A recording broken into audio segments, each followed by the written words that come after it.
오늘은 에스겔을 표징 삼으신 하나님 두 번째 말씀을 상고합니다.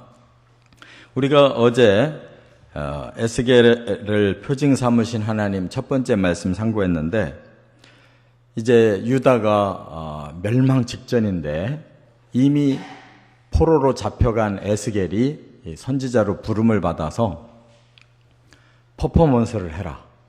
이거는 너의 행동으로 상징적인 메시지를 전해라, 그거예요.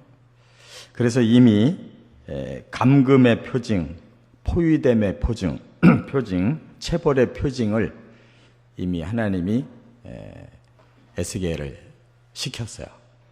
그래서 에스겔이 포승줄에 묶여서 말을 못하고, 선지자인데 말하고 싶어도 말할 수가 없도록 이렇게 억압을 받고 있었고, 또 포위됨의 표징으로 토판에다가 예루살렘 성 그림을 그려놓고 사방에 공격당하는 그런 그 그림을 그려라. 그래서 이제 유다의 예루살렘 땅이 바벨론에게 공격을 당해서 이제 앞으로 마지막 전쟁이 있다는 거죠. 그래서 정말로 한 1년 반 정도, 횟수로는 한 3년 가까이 되지만 실질적으로는 한 1년 반 정도 예루살렘이 포위를 당했다가 결국 함락돼요. 그래서 공성퇴, 옛날에는 그냥 아주 큰 돌을 이렇게 만들어 놓은 그 기계에다가 올려놓으면 탁 쏘면 그냥 그 돌이 성 안으로 막 날아 들어가서 사람도 물건도 다 죽는 겁니다. 이렇게 표징을 보이라고 했는데 이제 그대로 되는 거예요. 또 하나가 체벌의 표징. 에스겔 보고 왼쪽으로 드러나서 390일, 오른쪽으로 드러나서 40일을 살아라.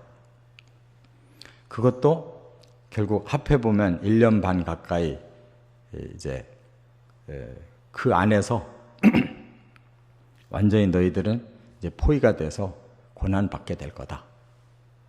그 세 번째 표징까지를 어제 했어요. 이제 오늘은 네 번째, 다섯 번째, 그리고 마지막 표징의 이 결론이 뭐냐를 말씀하고 있는 거예요. 이어집니다. 네 번째, 4장 9절부터 17절까지는 굶주림의 표징. 에스겔로 하여금 굶주림의 그 상황이 어떤 건가를 그대로 퍼포먼스를 하라고 그랬어요.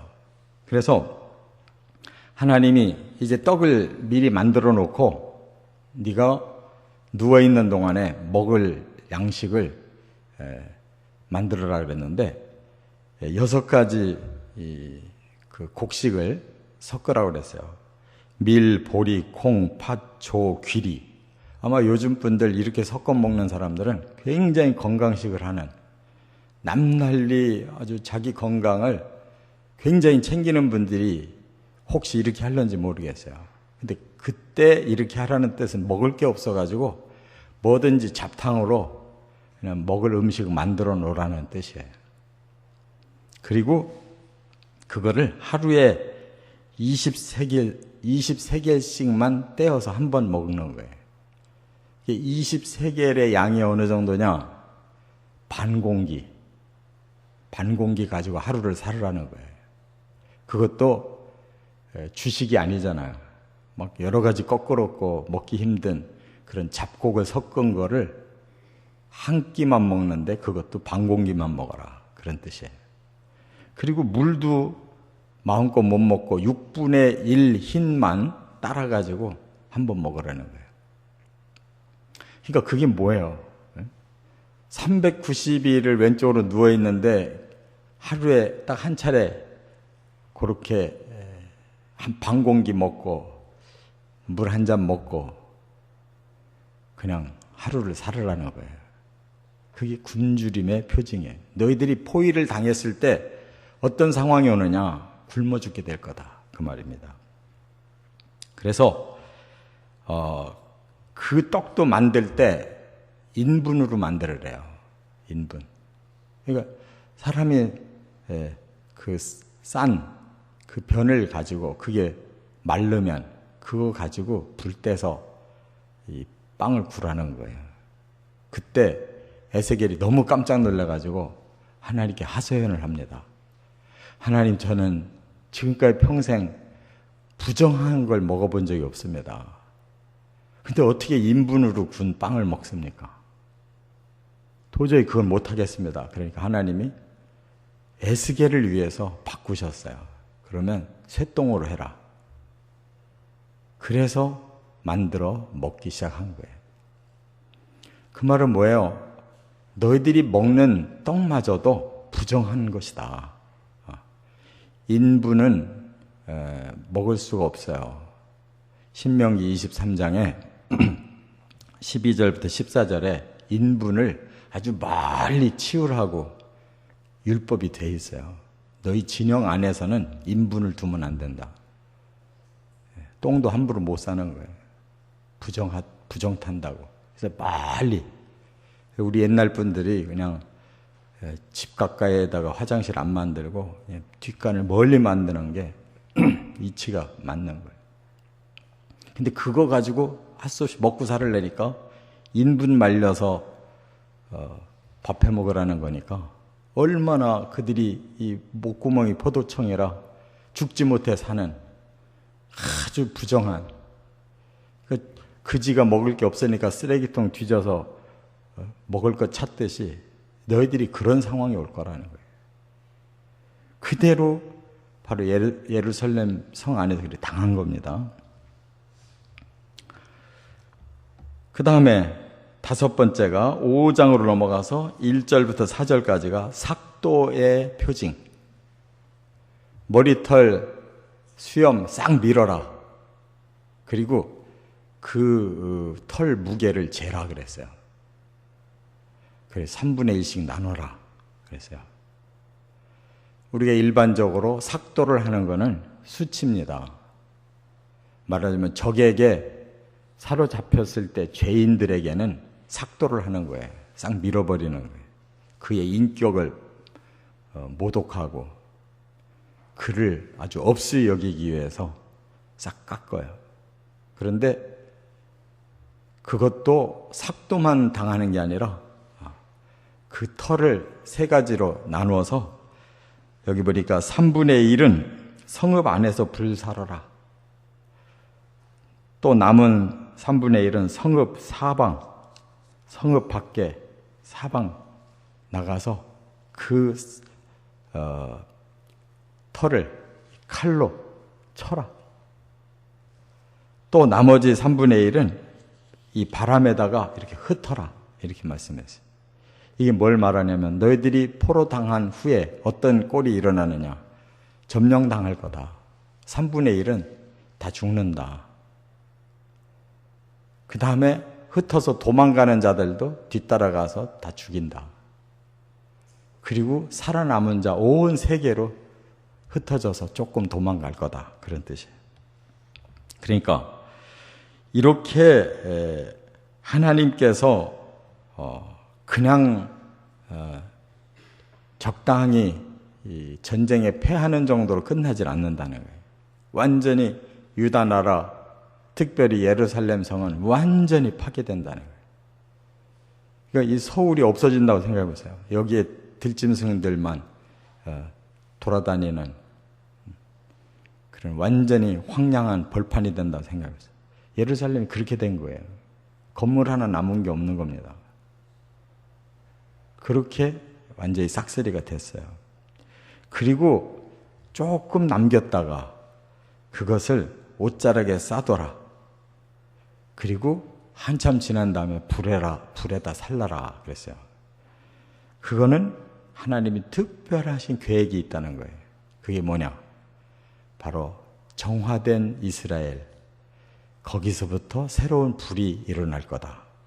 그래서 그 불이 이스라엘 족속에게서 나올 거다 그랬는데 그 불이 바로 거룩한 남은 자들이 바로 메시아를 기다리다가 바로 그 메시아가 오셔서 성령의 불로 새로운 복음, 구원의 세계를 너희들로부터 시작할 거다. 그래서 바로 어두운 역사의 중간 시대가 지나고 예수님이 오셔서 복음을 전하면서 이스라엘에서부터 그 열두 제자, 거룩한 제자들로부터 복음이 퍼져나간 거예요. 또 그 거룩한 사도 바울을 택해서 세계 복음화를 시키신 거예요. 할렐루야. 하나님 말씀은 거짓이 없고 그냥 한마디가 수천 년 동안 진행되고 있는 거예요. 바로 이 단어 하나가 지금 2000년 동안 거룩한 불이 이스라엘에서부터 온 세계로 이제 퍼져나오고 있는 것입니다. 이렇게 표징을 끝내셨어요. 그 다음에 이제 마지막 6번째 5장 5절부터 17절까지가 표징의 결론입니다. 그러면 하나님이 왜 이런 무서운 표징을 에스겔에게 보여주셨느냐? 바로 이것은 멸망당할 예루살렘의 모습이다. 이렇게 일단 말씀을 했어요. 그래서 이렇게 예루살렘을 멸망시키는 이유가 뭔가를 분명히 밝혔는데 너희들이 나의 규례를 지키지 않고 버렸기 때문에 나도 너희를 버리는 것이다. 심지어 너희들은 이방인들보다도 못했다. 이방인들은 자기들의 규례를 지키는데 굉장히 열심을 내고 그 나름대로 가짜를 지키는 거지만 나름대로 너희들보다 훨씬 성의 있게 지켰는데 너희들은 진짜 규례마저도 이방인들보다도 더 악하게 버렸고 이방인들이 자기들 규례 지키는 그 성의보다도 더 못했다. 지금 그렇게 말씀하는 거예요. 그래서 하나님이 철저하게 거기에 대한 응징을 한다. 이렇게 말씀합니다.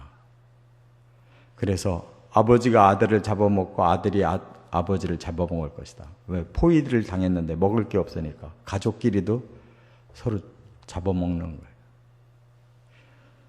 그리고 살아남은 자 반드시 사방에 흩어버릴 거다. 그래서 예루살렘은 쑥대밭이 되고 남은 자들은 온 세상에 흩어서 수치거리가 되게 하겠다. 내가 맹세했으니 반드시 지킬 거고 내가 여호와가 열심을 냈으니 이 열심이 얼마나 무서운 건가를 너희들에게 보여주겠다. 근데 이 말씀은 그 예루살렘 성의 멸망으로 끝난 게 아니에요. 다시 3분의 1, 3분의 1, 3분의 1을 다시 말씀했는데 그 후시대에 일어날 미래, 이스라엘의 미래를 말씀한 거예요. 3분의 1은 전염병과 기근으로, 3분의 1은 사방의 칼, 즉 전쟁으로, 나머지 3분의 1은 사방으로 흩어서 서서히 멸망하게 하겠다. 그랬어요. 이게 뭐냐? 로마 시대 이후까지를 하나님 보신 거예요.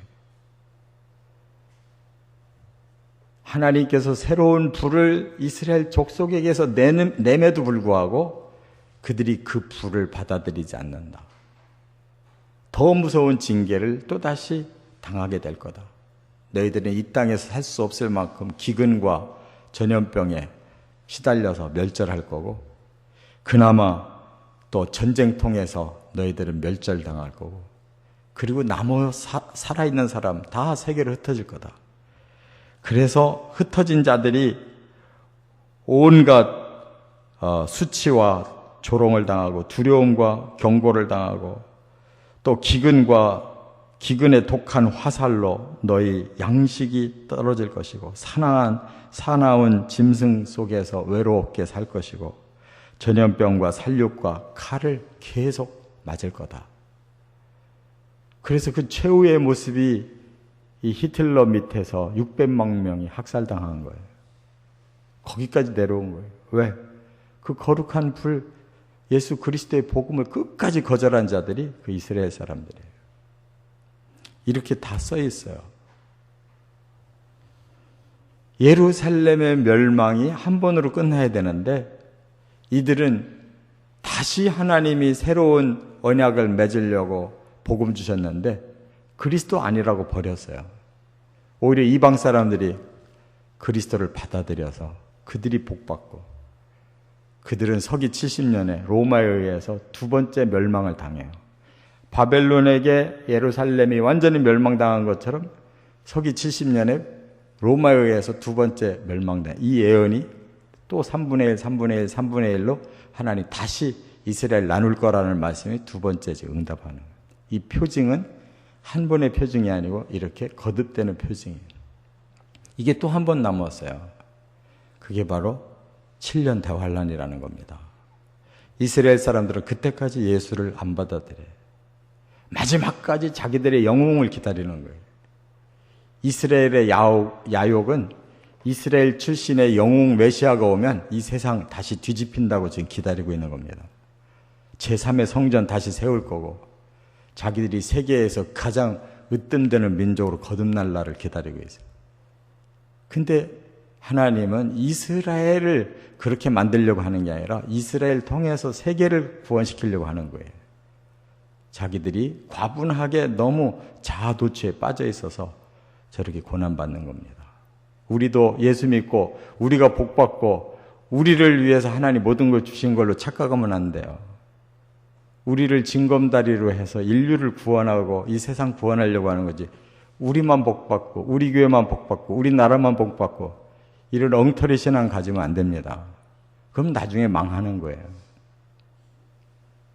나만 잘 믿고 내 자식은 버려두고 그럼 그 집안 망하는 거예요. 하나님의 뜻을 분명하게 깨닫고 이 표징은 모든 대대로 그 표징대로 이루어져 간다는 거 깨달으시고 정말 하나님 중심으로 말씀의 한마디도 거짓이 없다는 거 깨닫고 순종해 살아가시기를 주의 이름으로 축원합니다.